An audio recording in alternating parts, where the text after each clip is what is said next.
Bien, bonjour à toutes et à tous. Pour cette dernière session sur la formation GASMO, donc je voudrais encore remercier ICAT et UNEP-DTU pour avoir organisé ces sessions qui ont commencé la semaine dernière. Donc là, on en est à la cinquième session, effectivement, qui aura qui va concerner un secteur un peu différent. Les deux dernières sessions, on était sur l'énergie. Aujourd'hui, on va, on va traiter des secteurs agriculture et forêt. Donc avec peut-être des experts un peu différents qui vont suivre cette session, même si je reconnais certains noms effectivement.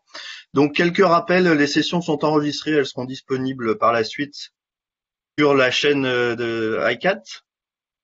Également, si vous pouvez renseigner pour ceux qui n'ont pas participé, si vous pouvez renseigner dans le chat de quelle organisation, de quel pays vous venez, ça nous permet un peu de voir d'où vous êtes. Et concernant l'organisation d'aujourd'hui, donc c'est Denis et Jorgen de l'UNEP-DTU qui vont présenter, qui vont commencer par une petite présentation de l'outil et de ce qui concerne les fiches sectorielles agriculture-forêt. Et par la suite, vous pourrez poser soit des questions dans le chat par écrit. Je reprendrai vos questions pour que Denis et Jorgen puissent y répondre. Soit vous levez la main et on peut vous donner la parole pour que vous puissiez intervenir pour poser vos questions. Donc n'hésitez surtout pas, j'imagine que certains d'entre vous ont suivi l'autre formation FAO, donc peut-être que vous pourrez poser des questions sur les différences entre les outils, les approches, ce genre de choses. Et surtout à la fin, dernière chose pour ma part, à la fin, quand vous sortirez de l'outil, il y aura un questionnaire qui va apparaître, donc merci à vous de le remplir, ça nous permet de faire un retour sur les formations et de voir comment elles sont appréciées et quels sont les besoins potentiels. Donc merci beaucoup, je vous souhaite une bonne session et puis on se retrouve pour les questions juste après la présentation de Denis et Jorgen qui vont commencer maintenant. Merci.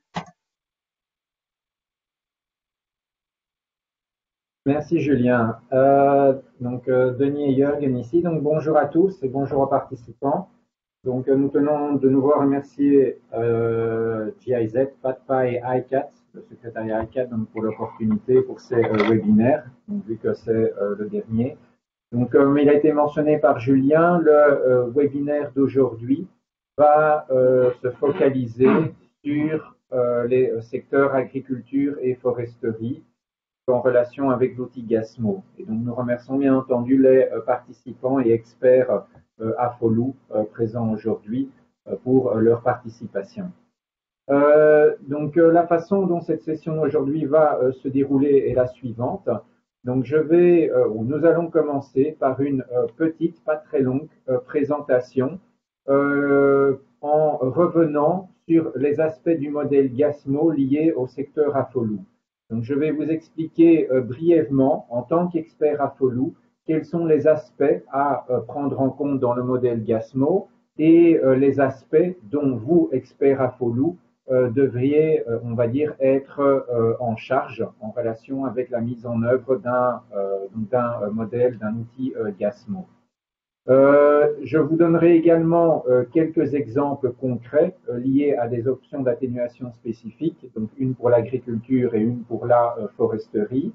Et à la fin de cette brève présentation, nous ouvrirons, nous donnerons la parole aux participants pour que vous puissiez poser les questions que vous auriez, soit évidemment sur les aspects AFOLU eux-mêmes, soit encore des questions plus générales sur l'utilisation de Gasmo que vous pourriez encore avoir en relation avec les sessions précédentes.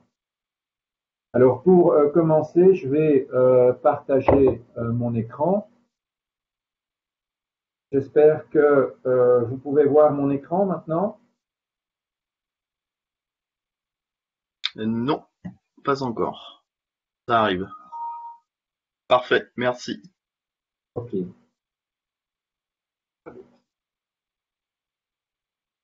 Alors, lorsque vous ouvrez, vous déchargez le modèle Gasmo, vous installez le modèle Gasmo sur votre ordinateur et que vous l'ouvrez.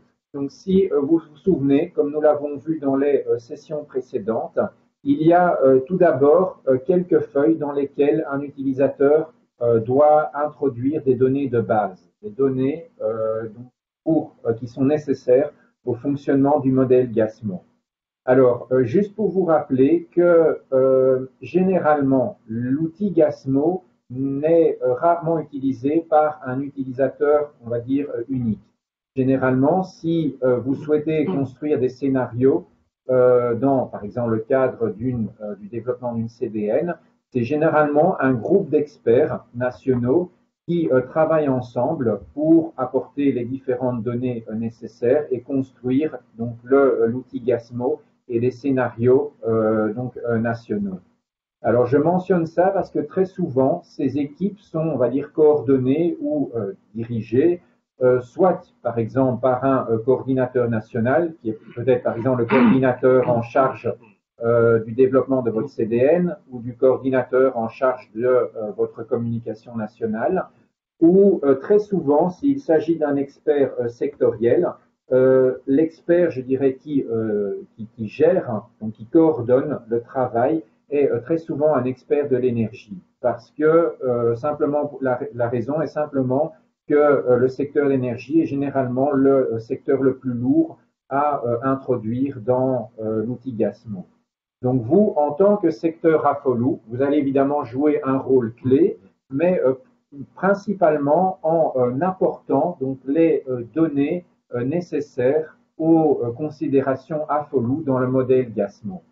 Alors, quelles sont ces considérations? Donc, comme je le disais, premièrement, pour rappel, un utilisateur doit introduire donc des données dans des feuilles qui vont permettre de construire le scénario de base.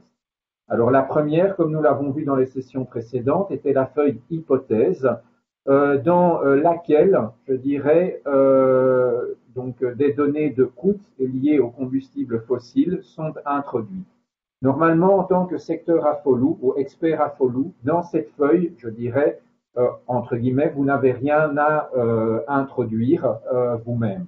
Bien que, évidemment, vous pouvez vérifier et contribuer, mais donc il n'y a rien à introduire par rapport au secteur AFOLU dans cette feuille. Dans la feuille bilan initial, comme nous l'avons vu, cette feuille commence par le bilan énergétique donc, du pays. Et en dessous de cette table de bilan énergétique, il y a une table que vous retrouvez ici. J'espère que vous la voyez. J'ai changé de feuille. Je suis maintenant sur la feuille bilan initial. Donc, si jamais ça n'a pas changé, prévenez-moi. Mais donc, sur la feuille bilan initial, comme vous le voyez ici, dans les lignes, donc dans les lignes, je vais un peu maximiser aussi. Voilà. Donc, dans les lignes 85 à 97, les émissions des secteurs non énergétiques doivent être introduites. Et dans ces lignes, notamment entre les lignes 87 et 94, vous voyez que vous retrouvez des lignes spécifiques au secteur agriculture, à différentes sous-catégories d'activités agriculture ainsi que foresterie. Donc ça, c'est le premier endroit où, en tant qu'expert AFOLU, vous allez devoir introduire donc des données liées à vos secteurs. Et ici, comme nous l'avons vu, les données à introduire sont les données des émissions de gaz à effet de serre pour l'année de base, l'année de référence, donc comme je le disais, les secteurs agriculture et AFOLU. Alors généralement, ces données de base, ces données pour année de référence, donc ces données correspondant aux émissions de gaz à effet de serre pour l'année de référence, se retrouvent typiquement soit dans le dernier inventaire que votre pays peut avoir fait, soit dans un des derniers rapports nationaux que votre pays peut avoir développé, comme par exemple la dernière communication nationale. D'accord? Donc, normalement, pour pouvoir introduire ces données, il faut que les émissions des secteurs et des sous-catégories d'activités agriculture et foresterie aient été calculées au préalable, par exemple dans le cadre d'un inventaire. Alors, les données à introduire ici, évidemment, doivent être le plus récent possible, c'est le mieux.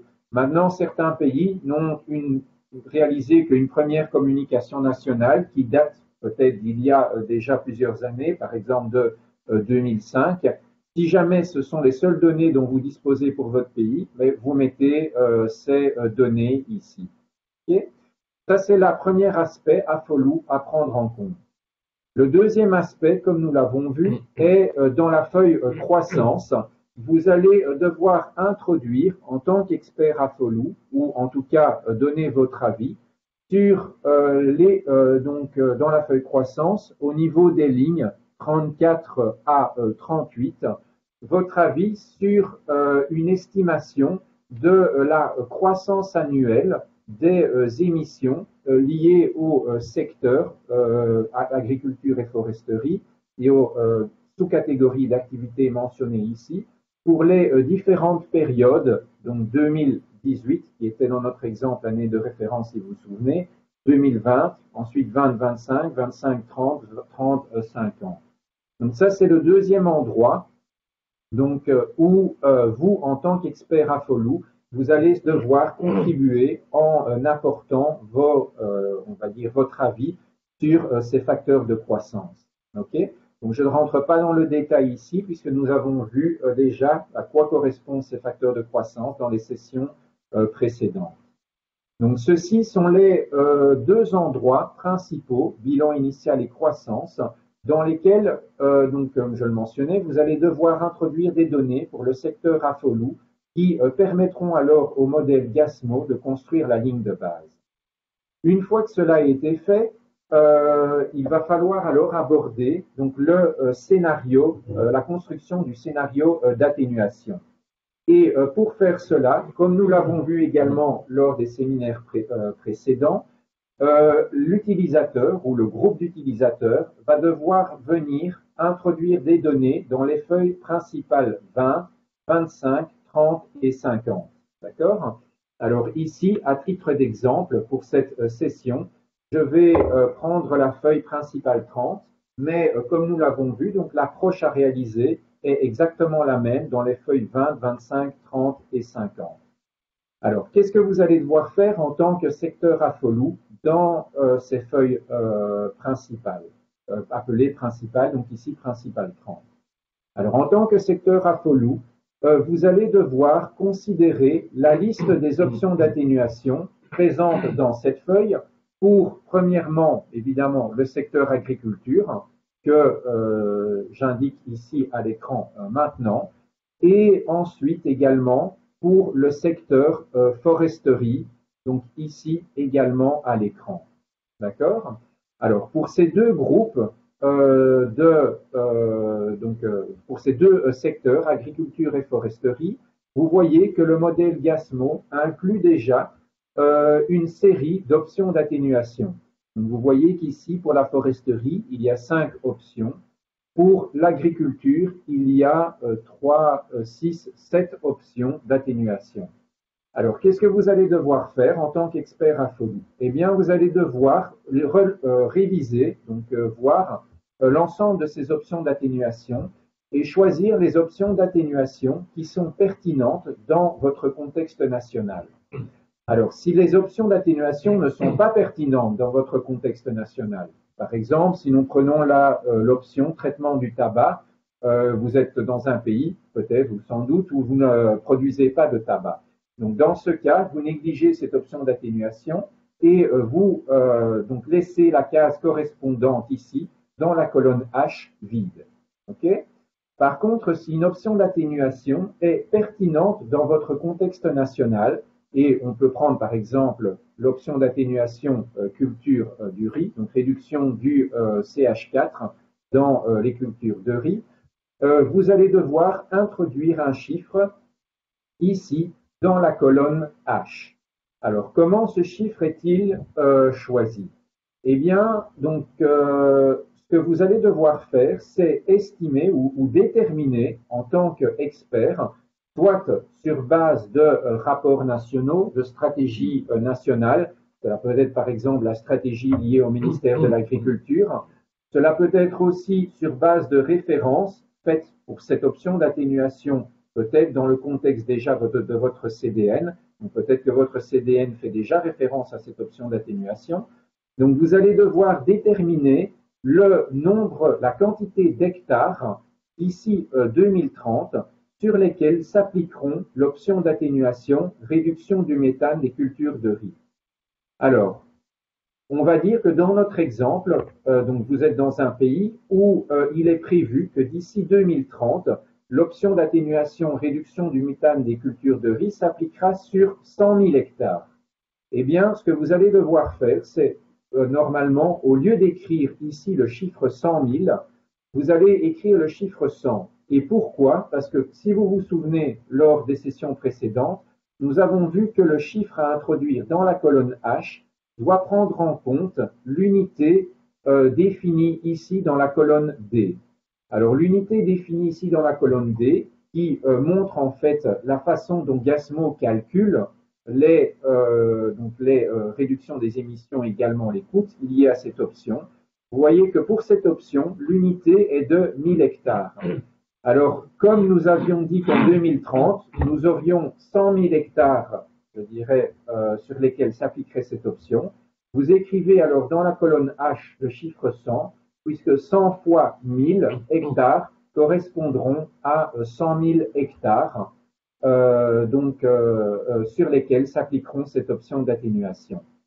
Alors, si je prends un autre exemple pour la foresterie, nous avons l'option, par exemple, reboisement. Alors, si cette option d'atténuation s'applique dans le cas de votre pays, donc vous allez devoir introduire un chiffre ici dans la colonne H. D'accord? Alors, je peux vous expliquer ici l'exemple concret. Donc, il s'agissait de l'exemple du Togo. Dans le cas du Togo, à la page, vous voyez ici 93 de leur rapport biannuel, rapport Bourg, il était indiqué que d'ici 2030, ils planifient reboiser 782 000 hectares reboiser de forêt, donc de superficie. Donc, comme il s'agit de 782 000 d'ici 2030, vous écrivez 782 ici, puisque, comme nous l'avons vu, il y a ici dans la colonne D 1000 hectares de reboisement définis comme unité de base, et donc 782 fois 1000 correspond à 782 000.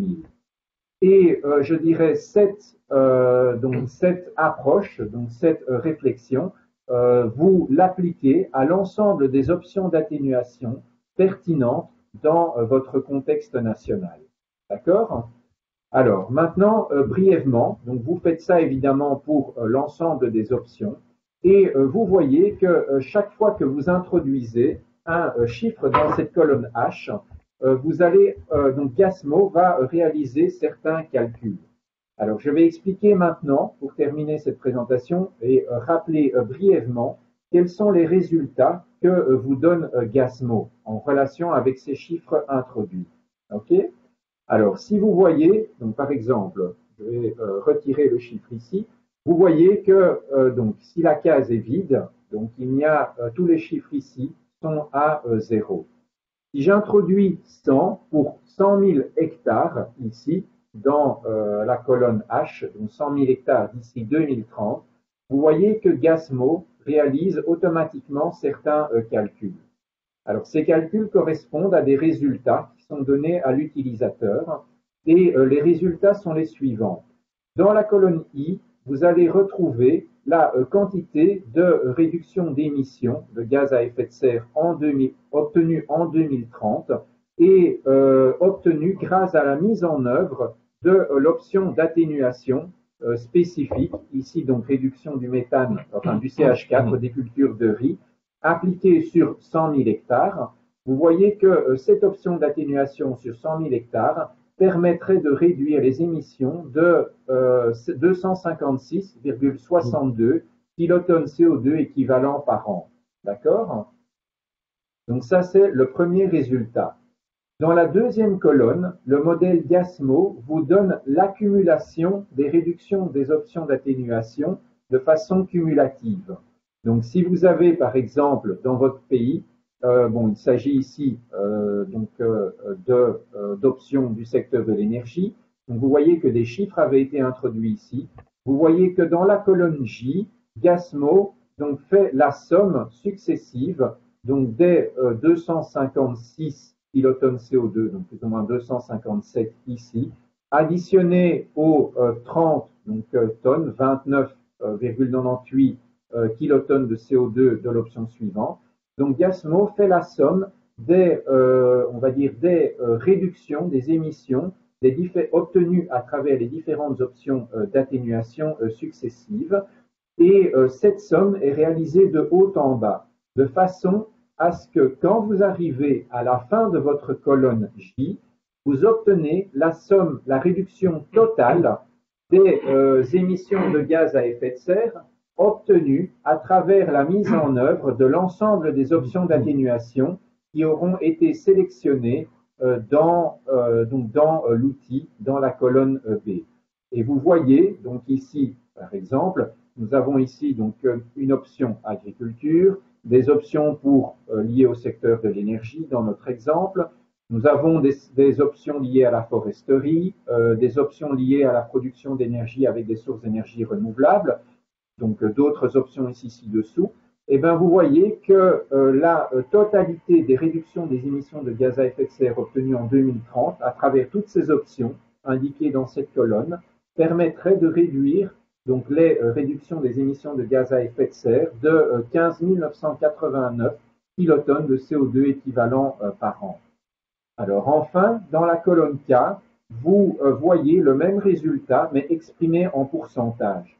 Donc vous voyez que ces 15 989 kilotonnes de CO2 équivalent, donc réduits en 2030, correspondraient à 26,2% donc de réduction par rapport aux émissions de votre scénario de base qui, elles, ont été calculées sur base des autres données introduites dans le modèle de face antérieure et qui, elles, selon l'exemple ici, seraient de 60 930 kilotonnes CO2 équivalent donc d'émissions de gaz à effet de serre en 2030.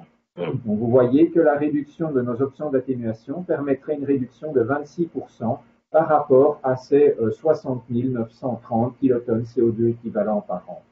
D'accord? Donc ça, ce sont les premiers grands résultats obtenus par Gasmo.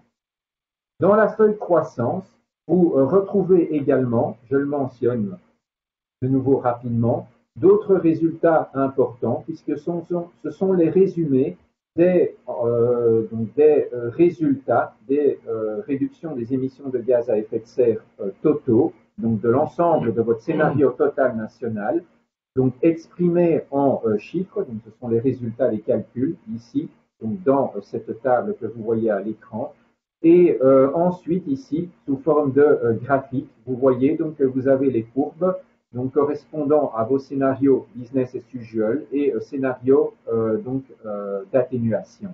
Et ces courbes qui correspondent aux scénarios nationaux intègrent évidemment les réductions obtenues à travers donc les secteurs agriculture et foresterie, donc vous aurez indiqué dans les feuilles principales 30.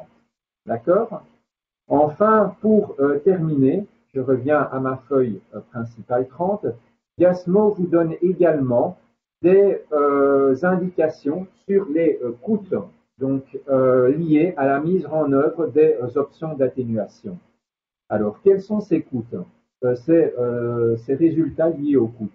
Eh bien, dans la colonne F et dans la colonne G, Gasmo vous donne les coûts, premièrement, d'investissement, et dans la colonne G, les coûts liés à la mise en œuvre correspondant à vos options d'atténuation que vous aurez sélectionnées. Alors, qu'est-ce que cela veut dire? Premièrement, il faut savoir que ces coûts sont exprimés en coûts additionnels ou en coûts, je dirais, sauvés, donc en gains réalisés par rapport à la mise en œuvre d'une option de référence. Je vous montrerai rapidement de quoi il s'agit après. Alors, dans l'exemple ici, donc, de nouveau, si je laisse ma case vide ici, vous voyez que ces chiffres sont à 0. Si j'introduis le chiffre 100, vous voyez que Gasmo réalise automatiquement un calcul Et ce calcul correspond premièrement ici au coût d'investissement additionnel que un pays donc va devoir faire pour mettre en œuvre l'option d'atténuation, réduction du méthane du CH4 des cultures de riz sur 100 000 hectares par rapport à une option de référence. Et vous voyez que ce coût additionnel serait de 133,8 millions de dollars en comparaison à une option de référence.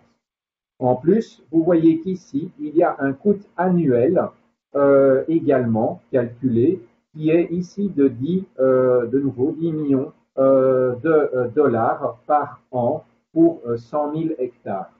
Donc vous voyez que dans le cas de cette option d'atténuation, réduction du CH4 dans les cultures de riz, la mise en œuvre de cette option implique un coût total, donc coût d'investissement et coût de mise en œuvre additionnel par rapport à une option de référence. Donc comme il s'agit d'une option qui a un coût total, on va dire qu'il va devoir, il va falloir prendre une décision entre guillemets politique ou on va dire socio-économique. D'accord? Puisqu'il s'agit d'un coût additionnel, il va falloir que vos décideurs politiques décident s'ils veulent, par exemple, prendre en compte cette option d'atténuation dans votre contexte national, sachant que cette option a un coût additionnel, mais qu'elle permettrait évidemment de réduire les émissions de gaz à effet de serre d'un autre côté. D'accord? D'un autre côté, la mise en œuvre de ces options d'atténuation peuvent également avoir des co-bénéfices non liés aux émissions de gaz à effet de serre qui pourraient également influencer des décideurs politiques à mettre en œuvre cette option d'atténuation. Ça, c'est important également à savoir. D'accord? Donc ce sont les données économiques que donc le modèle GASMO donne également à un utilisateur donc en tant que résultat. Alors juste pour que vous sachiez, vous voyez qu'ici, donc comme dans l'exemple que je vous ai donné, il y a un coût total additionnel. Il faut savoir que pour certaines options, ce coût total n'est pas toujours positif. Donc, par exemple, c'est très souvent le cas dans les options aujourd'hui liées au secteur de l'énergie. Vous voyez donc je sais que vous êtes expert à Follow, mais je vous donne cela comme exemple. Vous voyez que dans l'option d'atténuation ici du secteur de l'énergie, nous avions un coût d'investissement positif, donc il y avait un coût additionnel au niveau investissement, mais qu'il y a un gain, puisque le chiffre est négatif, un gain financier lors de la mise en œuvre de cette option. C'est-à-dire donc qu'il y a une réduction de coûts, une réduction financière lors de la mise en œuvre donc de cette option d'atténuation. Vous voyez ici que c'est le cas, par exemple, pour cette autre option d'atténuation également liée au secteur de l'énergie. Et donc, dans ce cas, généralement, on va dire que la question entre guillemets, ne se pose pas d'un point de vue de décideur politique, vu qu'il y a un gain financier à faire et qu'en plus, évidemment, cette option permet de réduire les émissions, on va dire que le pays aurait tout intérêt à mettre en œuvre ce genre d'options. D'accord? Donc, c'est ce qu'on appelle les options win-win. Donc ça, c'est ce que je souhaitais vous mentionner. Peut-être une dernière chose, et puis j'ouvrirai la parole aux participants pour savoir s'ils ont des questions. Je vous rappelle, et s'il y a le temps, je peux donner un peu plus d'explications détaillées aujourd'hui là-dessus, mais je préfère d'abord vous laisser la parole pour des questions. Donc lorsque vous cliquez sur une option d'atténuation ici, comme nous l'avons vu, donc en faisant le clic, vous êtes renvoyé à ce que nous appelons la fiche technologique de l'option d'atténuation. Donc vous voyez que nous étions dans donc la catégorie agriculture. Donc vous voyez que vous êtes renvoyé à la fiche technologique de la catégorie agriculture, ici en bas de votre écran. Et je vais de nouveau maximiser un peu. Et vous voyez qu'en cliquant sur le nom réduction du CH4 dans les cultures de riz, donc dans la feuille principale où nous étions, vous êtes renvoyé à la fiche technologique spécifique de cette option d'atténuation. Alors, dans cette fiche technologique, pour rappel, vous retrouvez, donc, premièrement, les données générales liées à cette option d'atténuation spécifique, donc d'une part. Deuxièmement, vous retrouvez des données techniques et économiques liées également à cette option de réduction. Et enfin, vous retrouvez également les données techniques et économiques à l'option de référence. Et vous voyez que ici, dans le cas de la culture de riz, donc réduction du CH4, du méthane donc dans les cultures de riz, vous voyez que cette option de réduction correspond à la culture de riz avec irrigation contrôlée et que cette option de réduction est comparée à l'option de référence qui, elle, est la culture de riz, entre guillemets, normale, donc sans irrigation contrôlée.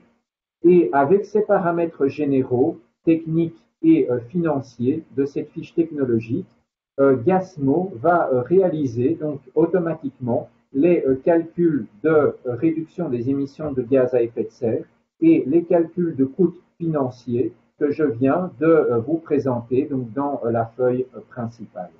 D'accord? Donc je vais m'arrêter ici et vous laisser maintenant l'opportunité, donc participants, de poser vos questions. Donc n'hésitez pas à demander tout ce que vous n'auriez pas compris et nous tenterons également évidemment de répondre à vos questions ou d'apporter des éclaircissements supplémentaires. Je m'arrête ici et je vous donne maintenant la parole pour savoir si vous avez des questions, soit sur la session d'aujourd'hui, spécifique à Folou, ou des questions plus générales, encore liées aux sessions précédentes. Merci beaucoup. Merci beaucoup, Denis. On a déjà 2 questions, effectivement.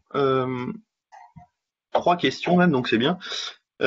Concrètement, parce qu'il y a certains experts qui suivent la session d'aujourd'hui, qui n'ont pas suivi les précédentes, forcément. Est-ce que très rapidement, même si tu l'as fait dans le détail là, tu pourrais nous redonner la chronologie de renseignement des feuilles, s'il te plaît? Dans l'ordre, quand on ouvre Gacmo, quelle est la première feuille à compléter et les suivantes? Ok. Je réponds à cette question et puis nous prenons les autres Bah, il vaut peut-être mieux, on va les faire une comme tu le souhaites. Ouais. Donc, lorsque vous déchargez Gasmo donc sur votre ordinateur, à partir donc pour rappel, si vous n'étiez pas là, donc l'outil Gasmo est un outil, donc comme vous le voyez, basé sur Excel, qui est disponible gratuitement pour tout utilisateur. Donc, l'outil Gasmo peut être déchargé à partir donc du site internet de notre centre. Et le lien pour ce déchargement avait été indiqué dans la présentation faite lors du premier séminaire. Donc, si vous ne l'avez pas, je vous invite à soit nous contacter, soit vous adresser au secrétariat ICAT ou au secrétariat aux collègues de GIZ ou à Julien pour obtenir donc cette présentation.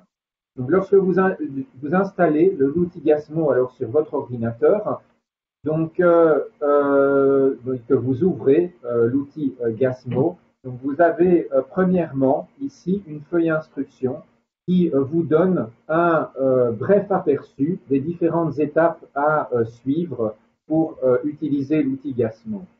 En ce qui concerne la succession logique à suivre pour remplir les feuilles. La première feuille à remplir par un utilisateur ou un groupe d'utilisateurs est la feuille hypothèse, dans laquelle l'utilisateur devra rentrer des données de base liées au pays, donc par exemple le nom, la devise du pays, des données, donc des coûts des combustibles fossiles utilisés dans le mix énergétique du pays, ainsi que donc les contenus énergétiques donc de ces différents combustibles fossiles qui, je dirais, constituent le mix énergétique du pays. Donc ça a été expliqué en détail dans le premier webinaire. Si je ne me trompe pas, pour que vous sachiez, donc tous les webinaires ont été enregistrés et je crois qu'il est possible de les re-regarder de façon rétroactive, donc si vous en avez raté un ou plusieurs. Alors, la deuxième feuille à remplir est la feuille bilan initial. Dans la feuille bilan initial, premièrement, et ça c'est très important, là, donc les données à remplir premièrement sont les données du bilan énergétique donc du pays pour une année de référence, dont l'exemple ici à l'écran étant l'année de référence 2018.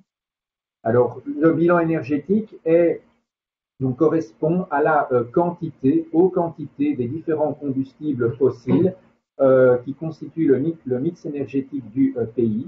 En plus, donc, il va falloir indiquer la consommation d'électricité, la production d'électricité à partir des différentes, on dirait, sources d'énergie possibles. Donc, typiquement, comme je le mentionnais, ces données sont à remplir par exemple, des experts plutôt du secteur de l'énergie. Ensuite, en bas, comme je l'ai mentionné, en tant que le secteur AFOLU, vous allez devoir remplir ici certaines données liées aux émissions de gaz à effet de serre de l'année de référence. Ça, je l'ai mentionné déjà dans le séminaire d'aujourd'hui.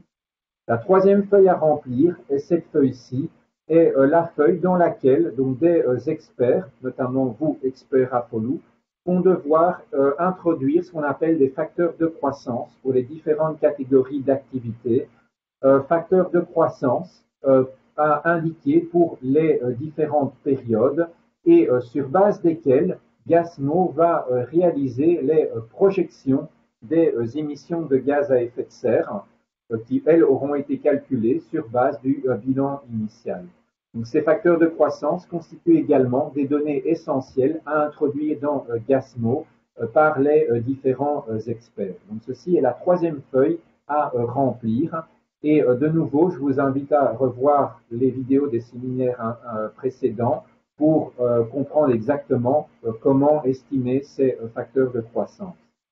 Enfin, donc, comme je viens de le dire, donc sur base de ces trois feuilles, hypothèse, bilan initial et croissance, Gasmo construit le scénario de base, scénario de référence, donc que vous retrouverez ici dans votre graphique. Donc c'est cette ligne en noir ici que Gasmo construira sur base de ces données.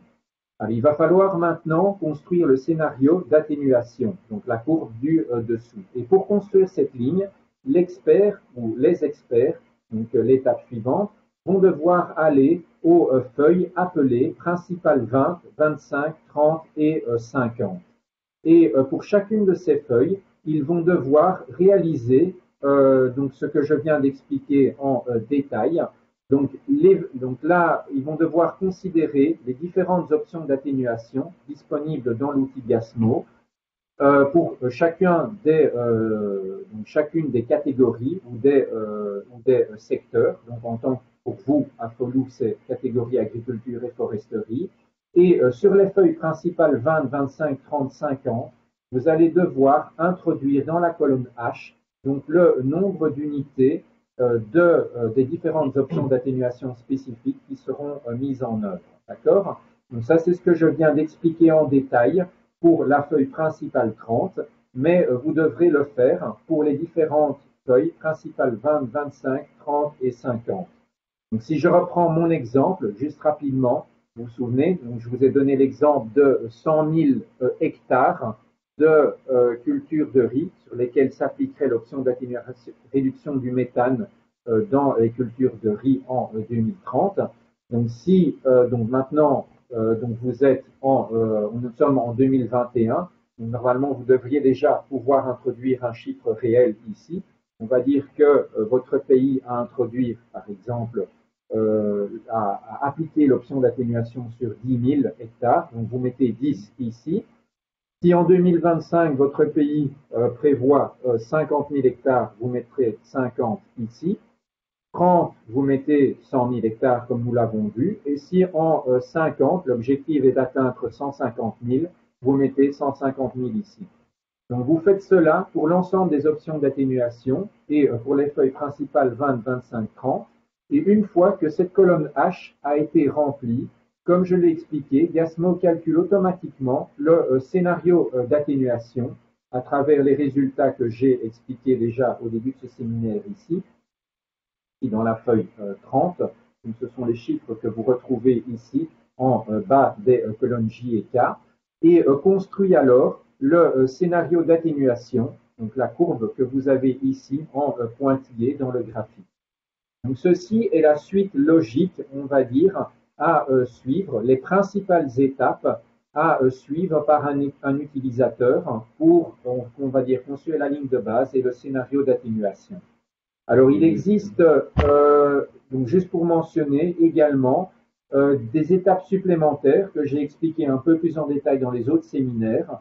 Il y a notamment cette feuille graphique qui est une représentation donc on va dire on appelle une MAC curve, une courbe de revenu marginal, une courbe de revenu d'atténuation marginale, qui est également un résultat donné par Gasmo et qui compare, on va dire, pour chaque option d'atténuation choisie par un utilisateur, l'efficacité entre, donc en tant que rapport entre le coût donc d'une option d'atténuation, donc de coût total lié à une option d'atténuation spécifique et la réduction totale obtenue, donc la réduction de gaz à effet de serre totale obtenue pour cette même option d'atténuation. Donc ça, c'est ce que cette courbe vous donne et vous compare pour l'ensemble des options d'atténuation. Donc ça a également été expliqué un peu plus en détail dans les autres séminaires. Enfin, donc comme ça a été également une étape importante, est, comme je le mentionnais, la révision de ces fiches technologiques. Donc ces fiches technologiques, lorsque vous installez l'outil sur votre ordinateur, incluent des valeurs par défaut donc, que Gasmo utilise, donc des valeurs par défaut liées à des paramètres techniques et des paramètres financiers que Gasmo utilise pour réaliser donc ces coûts, pour réaliser les calculs de coûts et de réduction des émissions. Alors, si jamais vous êtes expert à Follow, par exemple, il est recommandé de réviser les fiches technologiques des options d'atténuation que vous auriez choisies pour voir si ces valeurs par défaut correspondent aux valeurs de votre pays, de votre contexte national. Et si ce n'est pas le cas, donc il s'agit principalement des valeurs mises en jaune, si ce n'est pas le cas, il est recommandé, si vous avez évidemment des données spécifiques à votre contexte national, il est recommandé de modifier donc les valeurs par défaut par des valeurs, on va dire, propres à votre pays pour augmenter donc les résultats, pour améliorer les résultats de calcul réalisés par Gasmo. Donc ça c'est en résumé très brièvement les différentes étapes à suivre pour, je dirais, mettre en œuvre l'outil Gasmo et réaliser donc la construction des scénarios de base et scénarios d'atténuation, donc au niveau national ou pour le secteur AFOLU spécifiquement. Merci beaucoup, Denis. Il y a pas mal de questions en fait, donc je vais continuer à la poser. Juste Ok. pour information, effectivement, les webinars sont enregistrés et donc Joseph va mettre le lien sur le chat ou sinon on vous transmettra le lien après. Mais voilà, vous aurez accès aux 5 webinars, comme ça vous pourrez revoir les 2 présentations générales, notamment de l'outil, s'il y a des choses que vous n'avez pas compris. Alors effectivement, il y a des questions sur les coûts après. Notamment, je vais les poser en même temps parce qu'elles sont un peu liées, je pense. Question de Boris sur l'explication par rapport aux valeurs négatives des coûts, si tu peux revenir là-dessus. Comment on peut obtenir des valeurs négatives sur des coûts d'atténuation? Et également une question de Gwenaël sur les hypothèses qui sont prises sur les coûts d'investissement. Est-ce qu'on peut partir du principe, on n'a pas d'autres informations, que les coûts d'investissement sont les mêmes dans les différents pays, mais par contre, faire évoluer les coûts d'exploitation, notamment le coût opératoire annuel et ce genre de choses, d'un pays à l'autre? Est-ce que ça, c'est une bonne hypothèse de partir là-dessus ou pas? Ok, donc pour répondre à ces questions, je vais aller à la fiche technologique. Donc pour répondre à la deuxième question, attendez, je vais aller ici à la fiche technologique. En ce qui concerne donc les coûts d'investissement et d'opération et de maintenance, donc les valeurs par défaut introduites par Gasmo sont des valeurs moyennes, on va dire, qui ont été prélevées ou reprises sur base, on va dire, des projets de mécanismes de développement propres. D'accord?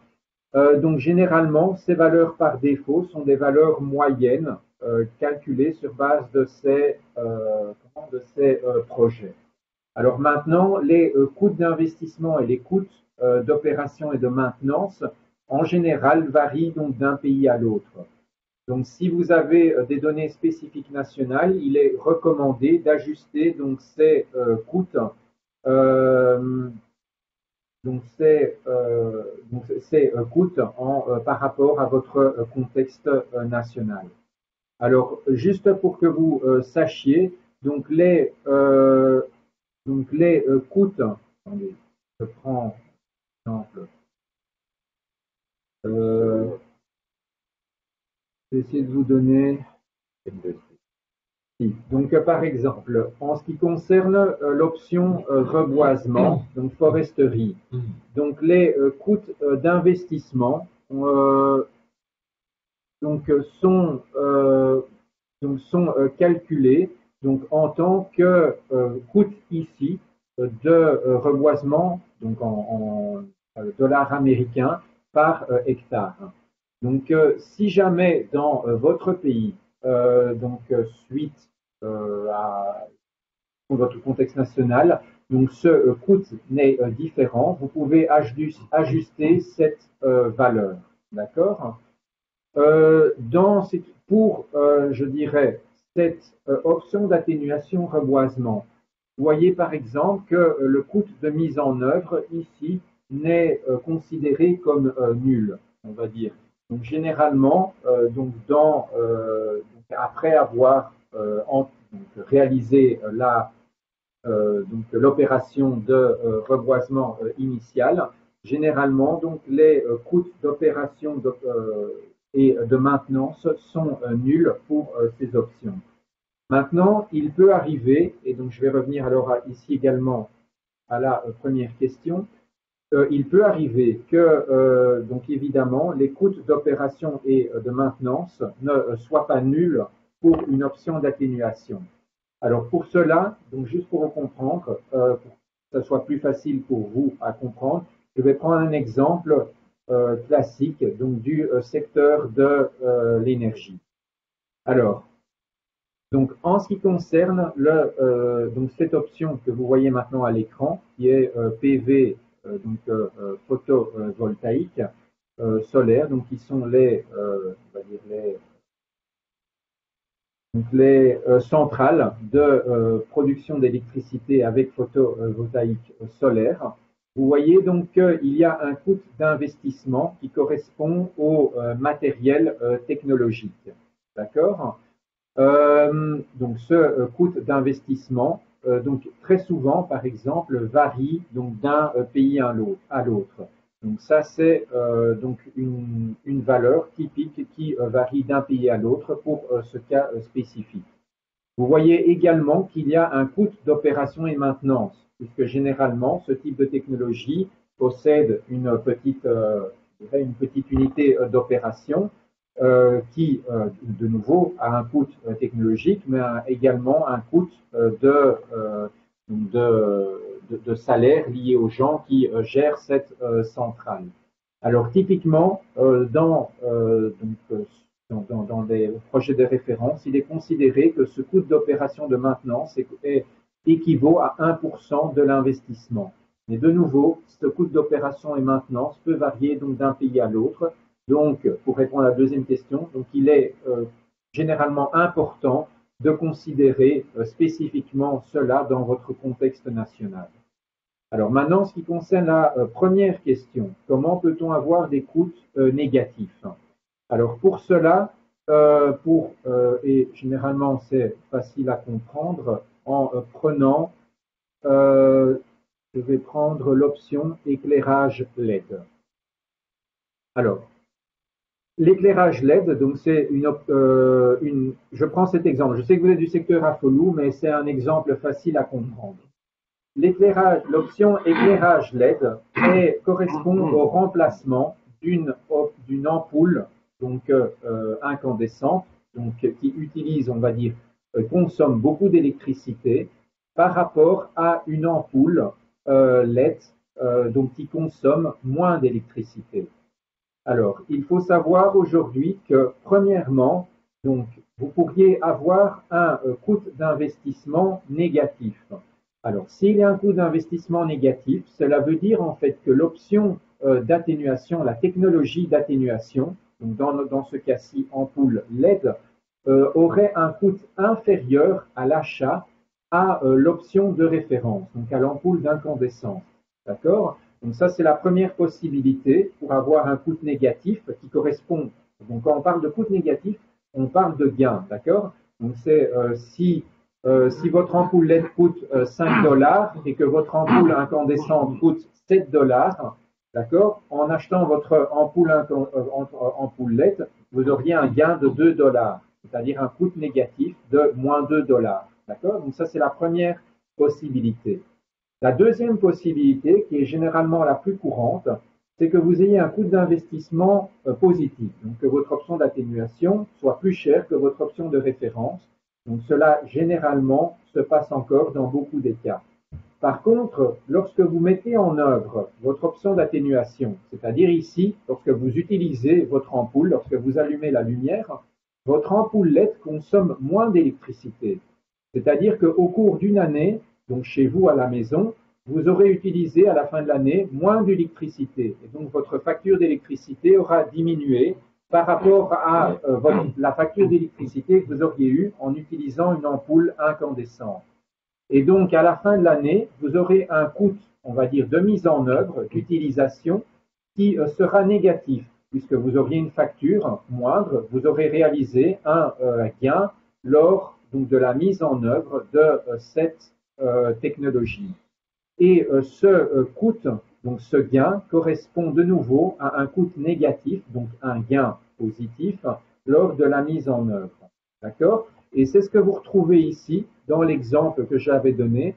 Vous retrouvez que, par exemple, l'ampoule LED, sur base des valeurs par défaut, en comparaison à une ampoule incandescente, aujourd'hui, a un coût d'investissement négatif. Donc, il y a un gain lors de l'investissement et également un coût, un gain lors de la mise en œuvre, de façon à ce que le coût total, qui est la somme des deux, représente un gain total, donc par rapport à la mise en œuvre de votre option de référence.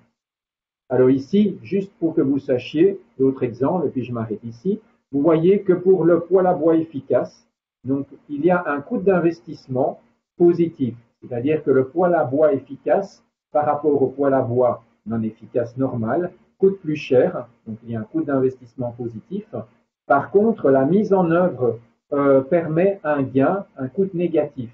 Et vous voyez que le coût négatif annuel est relativement grand.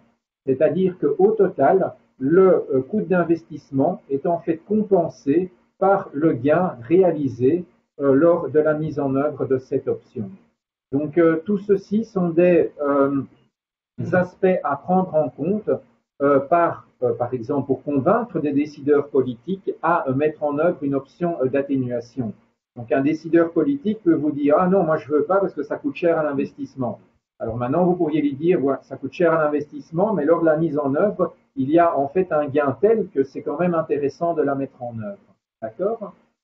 Donc ceci, donc ce sont, comme je dirais, des arguments que vous pourriez, vous, en tant qu'expert à Follow, donc vous pourriez également avoir, je dirais, par rapport à donc des arguments de décideurs politiques. Donc j'espère que c'est clair. Donc je vous dis, je sais que vous êtes expert à Follow, mais généralement on utilise ces deux exemples du secteur énergie parce qu'ils sont assez intuitifs à comprendre. D'accord? Donc vous voyez ici, par exemple, je ne connais pas ici les détails, mais vous voyez que l'option régénération assistée des forêts a un coût d'investissement sur base des valeurs de défaut positif, mais également permet de nouveau un gain annuel lors de la mise en œuvre. Donc c'est, je le répète, ceci est à considérer option par option. D'accord? Enfin, au cas par cas, je veux dire. Non, mais très bien, merci beaucoup. Donc quelques autres questions, effectivement. Est-ce qu'on peut ajouter des options d'atténuation dans Gacmo qui seraient pas forcément prises en compte ou qui seraient pas présentes actuellement? Et notamment, est-ce qu'on peut réaliser un calcul pour le sous-secteur de l'élevage seul? Oui. Donc, première question. Euh, Si jamais, donc aujourd'hui Gasmo, lorsque vous l'installez sur votre ordinateur, inclut 116 options d'atténuation, donc tout secteur et sous-secteur d'activité confondus. Si jamais, lorsque vous commencez à utiliser Gasmo, vous détectez qu'une option d'atténuation qui est pertinente dans votre contexte national n'est pas présente dans Gasmo, nous vous invitons à prendre contact avec nous et nous vous aiderons alors à introduire cette option d'atténuation, cette nouvelle option d'atténuation dans le modèle Gasmo. Alors, deux commentaires là-dessus. Premièrement, donc l'outil Gasmo est complètement ouvert. Donc, vous pouvez retrouver toutes, je dirais, les aspects de programmation. Vous pouvez, si vous êtes expert également, si vous connaissez les aspects programmation de l'outil Excel, vous pouvez avoir accès à cela et vous pourriez vous-même introduire cette option d'atténuation. Maintenant, donc il faut savoir qu'en faisant cela, il faut faire attention de ne rien modifier d'autre et c'est pour cela que nous vous invitons à prendre contact avec nous et nous le ferions alors avec vous pour intégrer cette nouvelle option. Alors en relation avec cela, sachez aussi que pour nous, je dirais c'est la façon d'enrichir le modèle Gasmo avec de nouvelles options d'atténuation. Donc, si vous avez une option d'atténuation qui n'est pas présente dans Gasmo, il est intéressant pour nous que vous nous le fassiez savoir, puisque c'est la façon dont le modèle Gasmo a évolué au cours des années et s'est enrichi au cours des années. Alors, en ce qui concerne la deuxième question, élevage, si je me souviens bien, il doit y avoir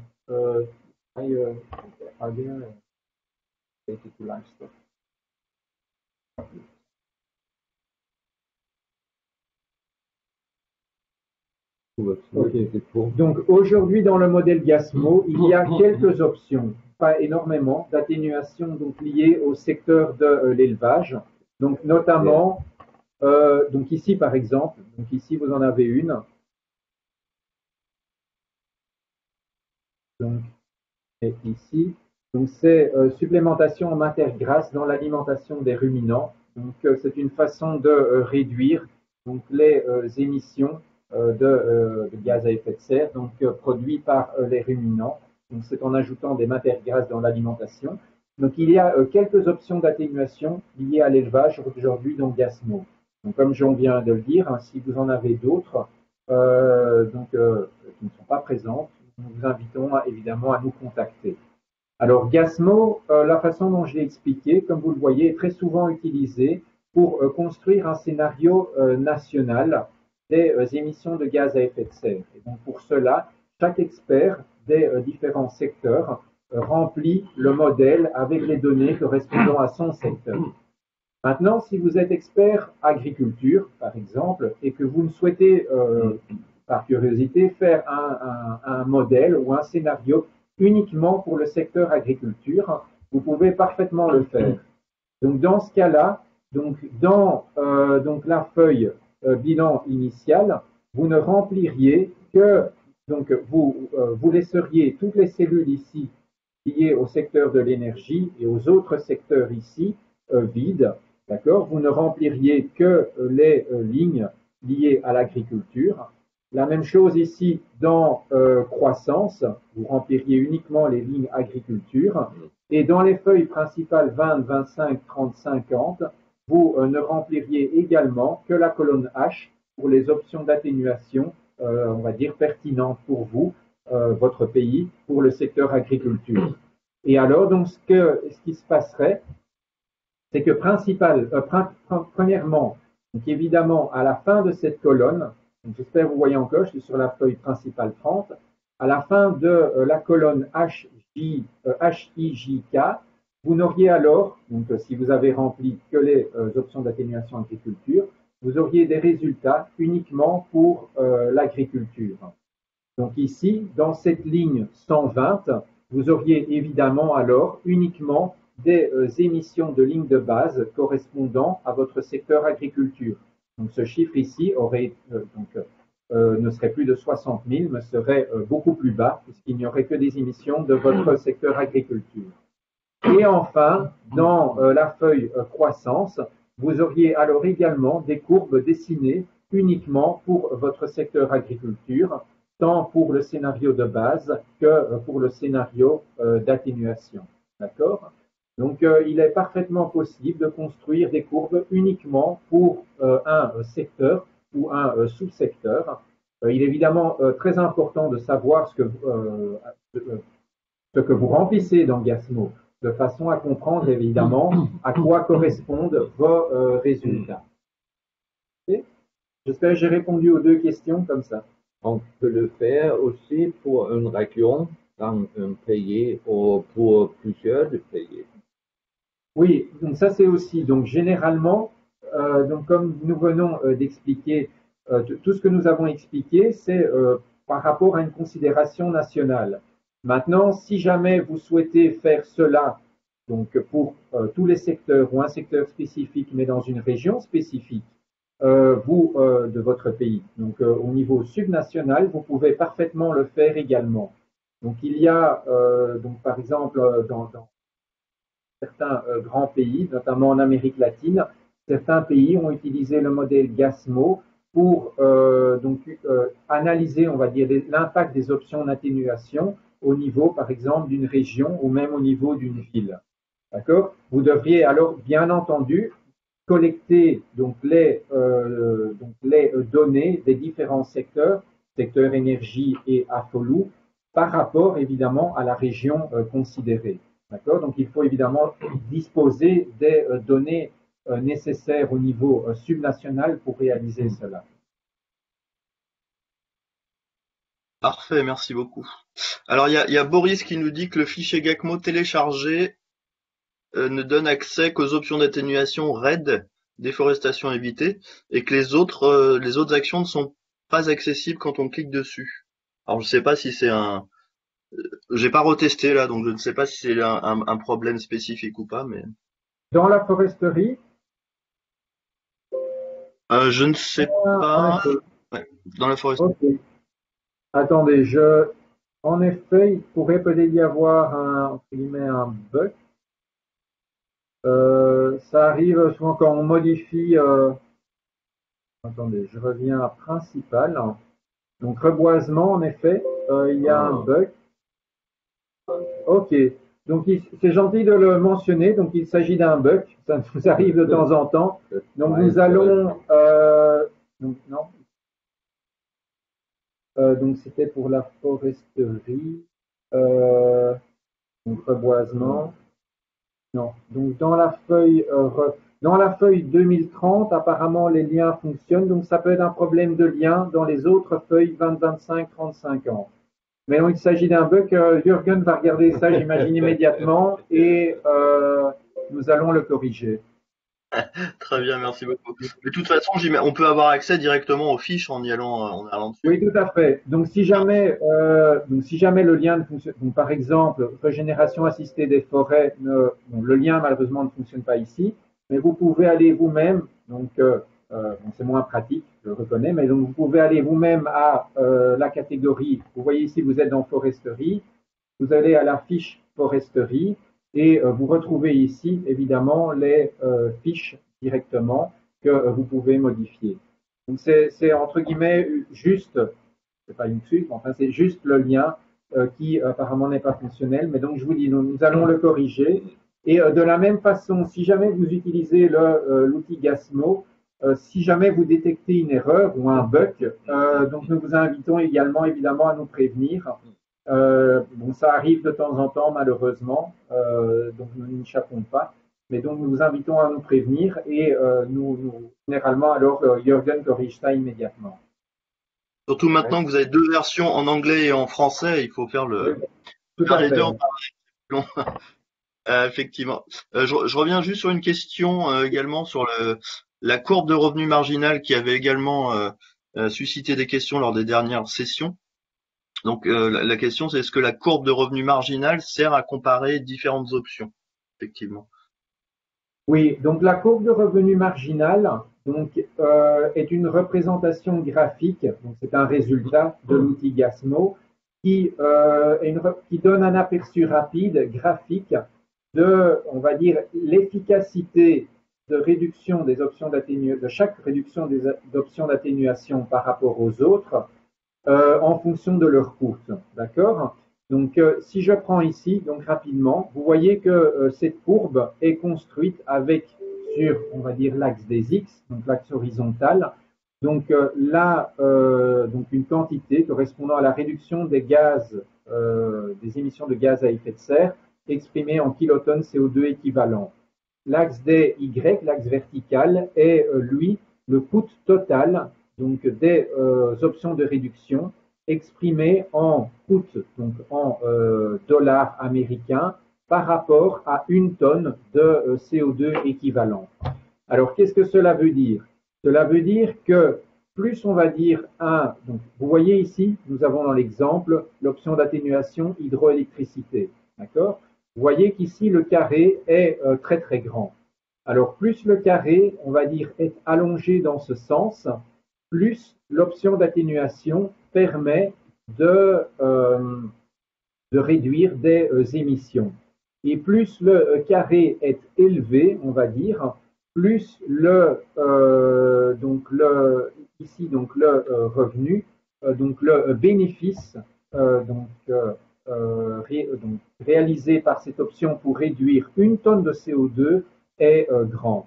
D'accord? Alors, une remarque importante, c'est que très souvent, donc la courbe MAC est une courbe de coût. D'accord?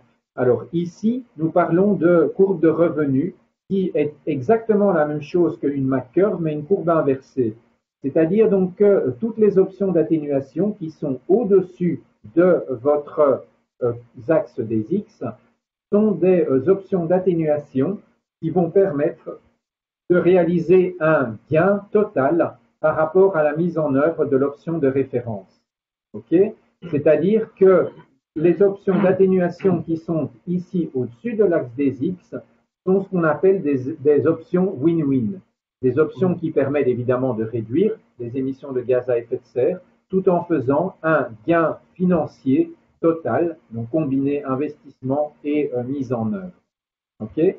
Donc vous voyez par exemple que l'option éolienne onshore, point de vue des coûts, donc dans notre exemple, hein, c'est donc dans l'exemple ici qui est basé sur des options, sur des chiffres préliminaires qui étaient du Togo, vous voyez que les coûts pour les deux options, hydroélectricité et éolienne, sont, on va dire, comparables. Par contre, vous voyez que l'option hydroélectricité, dans le contexte national du Togo, donc permettrait de réduire des émissions beaucoup plus, en quantité beaucoup plus importante que l'option éolienne. Alors, vous voyez ici que l'option réseau électrique efficace, lui, est en dessous de la courbe. C'est-à-dire que la mise en œuvre de cette option, lui, impliquerait un coût additionnel par rapport à l'option de référence.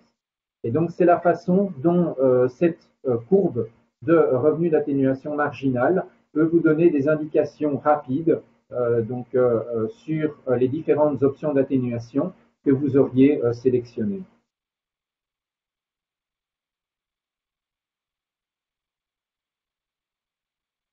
Merci. Et donc après, il y avait une dernière question à laquelle j'essayais de répondre dans le chat, mais juste pour vérifier si j'ai bien répondu. C'est par rapport aux données énergétiques, vu qu'effectivement c'est les premières données qui sont remplies dans Gecmo. Si le bilan énergétique, le dernier bilan énergétique disponible date de 2013, c'est bien celui-ci qu'il faut utiliser comme année de référence, effectivement. Exactement. Donc, si jamais, donc il y a deux points importants. Donc, l'année de référence, donc à introduire donc dans Gasmo dans la feuille bilan initiale, est généralement l'année la plus récente pour laquelle votre pays dispose des données de base. Donc ici dans l'exemple, c'est 2018.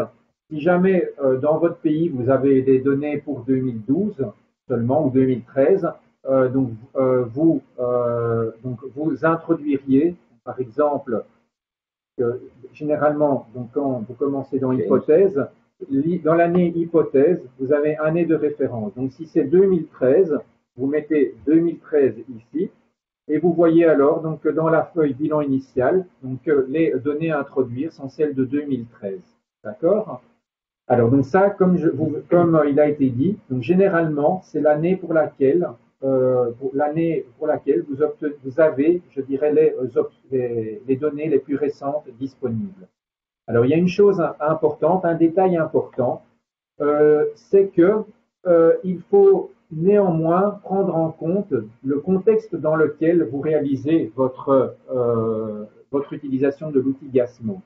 Et pour vous donner un exemple, donc nous étions occupés nous sommes occupés à travailler l'outil Gasmo avec Panama. Et Panama possède des données très récentes de son bilan énergétique, déjà de 2019. Mais Panama voulait réaliser l'exercice Gasmo dans le contexte de sa dernière CDN. Et dans sa dernière CDN, l'année de référence de Panama est 2016.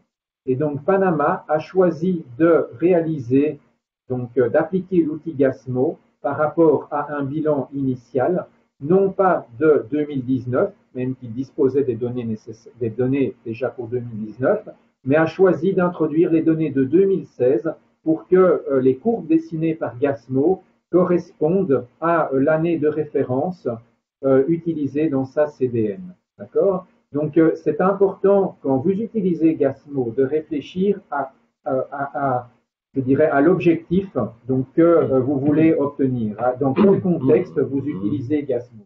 Le coût inclus est le coût qui est en effet après cette année.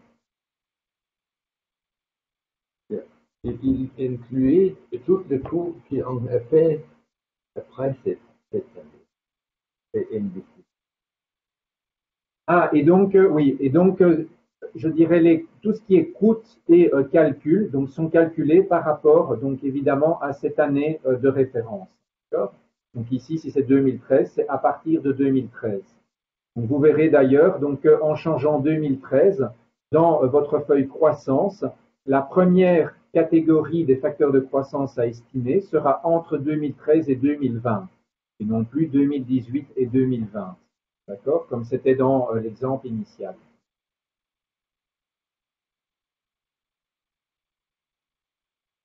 Bien, bah, c'est très clair pour moi, en tout cas. Mais je pense que merci pour toutes ces explications. Vous êtes bien rentré dans le détail à chaque question, donc j'imagine que ce sera très utile pour les participants. Effectivement, je rappelle également que vous l'avez beaucoup dit en donnant des exemples de pays, il y a aussi des actions qui peuvent se faire sur des appuis par pays dans dans différents projets notamment. Donc voilà. Vous avez rappelé que vous avez travaillé pour le Panama, pour le Togo, etc. Voilà. Donc il y a des appuis qui peuvent se faire pays par pays ou dans des régions également. On est aussi en train de travailler ensemble sur le Tchad. Donc voilà, ça peut être intéressant aussi d'avoir ça en tête.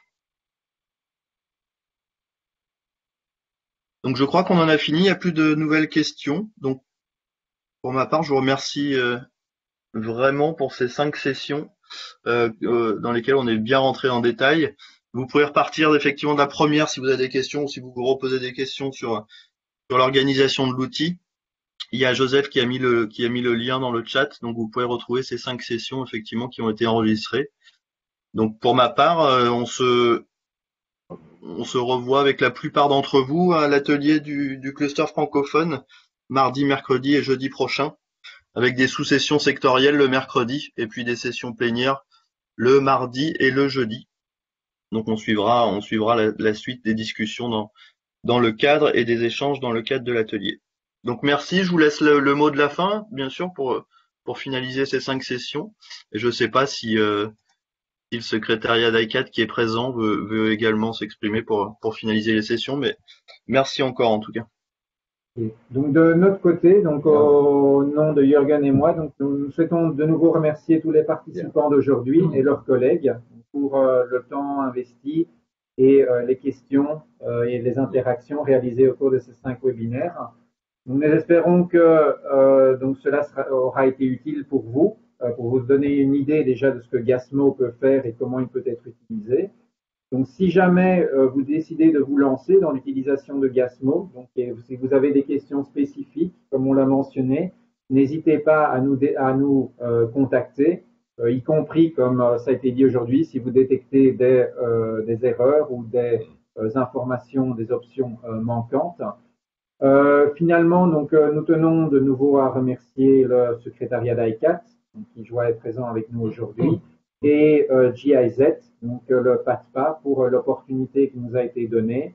Et bon, nous espérons vous revoir bientôt, éventuellement dans un autre contexte. Donc, merci à tous et bonne fin de journée et bon week-end.